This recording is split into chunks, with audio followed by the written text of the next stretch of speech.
کہ جب کسی کلمے کے آخر میں دو زبر آئیں گے تو وقف کی صورت میں ایک زبر الف مدہ سے تبدیل ہو جائے گا. تو اب یہ دو زبر تھے، اب میں نے یہاں پر وقف کیا تو اب اس کو میں نے آمینن وقف نہیں کروں گا، تو میں کیا پڑھوں گا آمینہ، تو میں نے اس کو آمینہ پڑھا. اب دیکھیے میں اس کو آگے پڑھتا ہوں.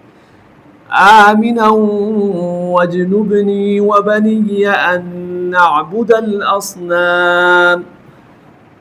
دیکھیے یہاں پر وجنبنی اس میں کیا ہے، حد کشیدہ کلمہ ہے، تو یہاں پر یا مدہ ہے، یا ساکن ہے اور اس سے پہلے یا کے نیچے اور اس سے پہلے نون کے نیچے زیر ہے. اب اگر میں یہاں پر وقف کروں گا آمنا وجنبنی، جب وقف کروں گا تو وجنبنی اس کو اپنے حال پہ رکھوں گا، کوئی تبدیلی نہیں کروں گا. اسی طرح وَبَنِيَّ أَن نَعْبُدَ الْأَصْنَامَ. اب اس میں جب میں وقف کروں گا تو اس میں الف مدہ ہے. دیکھیے الف سے پہلے نون ہے، اس پر زبر ہے، تو یہ الف مدہ ہے. ہم نے ایک دوسرا قاعدہ پڑھا تھا کہ اگر حروف مدہ میں سے کوئی ہو اور اس کے بعد وقف کی صورت میں جزم آ رہا ہو تو اب وہاں پر الف مدہ میں 3 الف کی مقدار میں وقف کریں گے. اب دیکھیے یہاں پر الف مدہ ہے، اس کے بعد میم کا اور زبر ہے. جب کسی حرف کے اوپر زبر ہو تو وقف کی صورت میں اس زبر کو جزم بنانا ضروری ہوتا ہے. تو ہم نے یہاں پر جب وقف کیا تو اب یہ زبر کی جگہ یہاں پر جزم آئے گا، اصنام ہوگا. کیا ہوگا؟ اصنام. تو اب الف مدہ کے بعد وقف میں جزم آ رہا ہے تو اس میں 3 الف کی مقدار مت کریں گے. ان نعبد الاصنام، اس طرح وقف کریں گے. اب دوسری آیت میں دیکھیے وَآتَاكُم مِّن كُلِّ مَا سَأَلْتُمُوهُ. اب دیکھیے یہاں پر جو ما ہے یہ الف مدہ ہے، الف سے پہلے میم کے اوپر زبر ہے، الف مدہ. اگر یہاں پر میں وقف کروں گا وَآتَاكُم مِّن كُلِّ مَا، تو وقف میں بھی ما پڑھوں گا. اب جب ما پڑھوں گا تو اب ریپیٹ کروں گا اس کو مِن كُلِّ مَا سَأَلْتُمُوهُ. اب اگر کوئی بندہ درمیان میں وقف کرے تو وقف کا قاعدہ یہ ہے کہ اس کو پھر ریپیٹ کرے گا، یعنی رجوع، یعنی پیچھے والے کسی کلمے سے اس کو ملا کر پڑھے گا. تو یہ ایک مستقل قاعدہ ہے. انشاءاللہ جب ہم آگے جائیں گے تو یہ آپ کو مکمل طریقے سے بتائیں گے، اور کچھ نہ کچھ وقف کے قاعدے میں بھی یہ بات آپ کے سامنے آئی ہے. تو اب دیکھیے یہاں پر ما سألتموہ، اب ہو ہے نا، دیکھیے اب یہ حروف مدہ میں سے واو مدہ ہے، واو ساکن اور سے پہلے میم کے اوپر پیش ہے تو یہ واو مدہ ہے. اب اگر میں یہاں پر وقف کروں گا تو اس میں 3 الف کی مقدار کروں گا، کیونکہ حروف مدہ کے بعد، یعنی حروف مدہ میں سے واو مدہ کے بعد کیا آ رہا ہے، وقف میں جزم آ رہا ہے. تو یہ یہاں پر جزم آئے گا پیش کی جگہ، کیونکہ کلمے کے آخر میں پڑی حرکات میں سے پیش آ رہا ہے. یہاں پر کلمے کے آخر میں پڑی حرکات میں سے زبر آ رہا تھا تو اس کا قاعدہ یہ ہے کہ اگر زبر آئے، زیر آئے، پیش آئے تو تمام صورتوں میں اس کو ساکن کرنا ہوتا ہے. ساکن کرنے کا مطلب یہ ہوتا ہے اس پر جزم ڈالنا ہوتا ہے. تو وقف میں یہاں پر جزم آئے گا. تو جب جزم آ گیا تو ایک دوسرا قاعدہ یہاں پر پیدا ہو گیا کہ حروف مدہ کے بعد وقف میں جزم آ رہا ہے، تو یہاں پر بھی وقف میں 3 الف کی مقدار مت کریں گے. تیسری آیت میں دیکھیے وَيُضِلُّ اللَّهُ الظَّالِمِينَ وقفا وَيُضِلُّ اللَّهُ الظَّالِمِينَ. اب یہاں پر بھی کیا ہے، یہ دیکھیے یہاں پر لفظ اللہ کا لام ہے اور اس کے اوپر کھڑا زبر ہے. لفظ اللہ اور اللہم کے لام کا ایک مستقل قاعدہ ہے، انشاءاللہ وہ ہم ترتیب بار آپ کو سکھائیں گے. ہم ہر چیز کو ترتیب سے پڑھا رہے ہیں. جو قاعدہ پہلے سیکھنا مفید ہوتا ہے تو ہم اس کو پہلے سکھاتے ہیں. تو انشاءاللہ تعالی اس کا ایک مستقل قاعدہ آپ کے سامنے بیان ہوگا.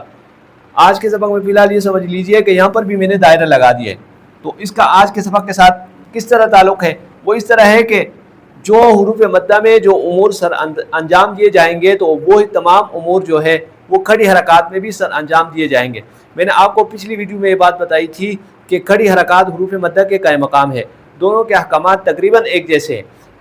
تو یہاں پر بھی اس کلمے کے اوپر کھڑا زبر ہے. اگر کوئی بندہ یہاں پر وقف کرے گا تو اس میں بھی 3 الف کی مقدار کرے گا. کھڑا زبر جو ہے اس میں 1 الف کی مقدار ہوتی ہے، لیکن جس کھڑا زبر کے بعد وقف میں جزم آ رہا ہو تو اس میں بھی کیا کریں گے، 3 الف کی مقدار کریں گے. اب یہاں پر وقف میں جزم کس طرح آ رہا ہے، اگر کوئی بندہ یہاں پر رکے، ویسے تو اس کو ملا کر پڑھتے ہیں لیکن کسی کی سانس ٹوٹ گئی، مثال کے طور پر اس طرح پڑھ رہا تھا وَيُضِلُّ اللَّهُ، اس میں رکا تو اب رکنے کا طریقہ یہ ہے کہ اس میں 3 الف کی مقدار میں مت کرے گا. تو یہ کھڑی حرکات سے متعلق بات تھی.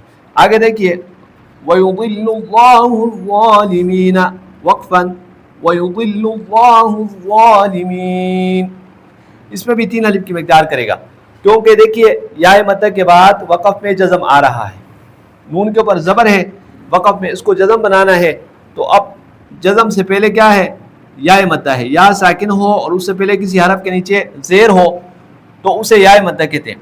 اب یا مدہ کے بعد وقف میں جزم آ رہا ہے، کیونکہ یہاں پر زبر کی جگہ ہم وقف میں جزم لائیں گے، زبر کو ہٹائیں گے. ٹھیک ہے، جس طرح یہاں پر آپ نے پیش کو ہٹایا تھا، یہاں پر زبر کو ہٹایا تھا، تو اس طریقے سے وقف میں یہاں پر جزم آئے گا.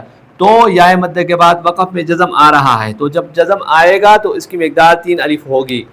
تو وَيُضِلُّ اللَّهُ الظَّالِمِينَ، تو یہ اس طریقے سے پڑھا جائے گا. اللہ جل شانہ حروف مدہ کے اس سبق کو ہمارے لیے آسان فرمائے اور صحیح طریقے سے اس کے مطابق قرآن مجید کو پڑھنے کی توفیق عطا فرمائے. اگر یہ سبق آپ حضرات کو پسند آئے تو آپ حضرات اس سبق کو شیئر فرمائیں. آپ کے شیئر کرنے سے انشاءاللہ تعالی ایک نیک کام میں آپ کی طرف سے تعاون ہو جائے گا اور دوسرے مسلمانوں کو اس سے فائدہ ہوگا. اللہ جل شانہ ہم سب کو شریعت کی سمجھ عطا فرمائے اور اس پر چلنے کی توفیق عطا فرمائے. آمین. السلام علیکم ورحمۃ اللہ وبرکاتہ.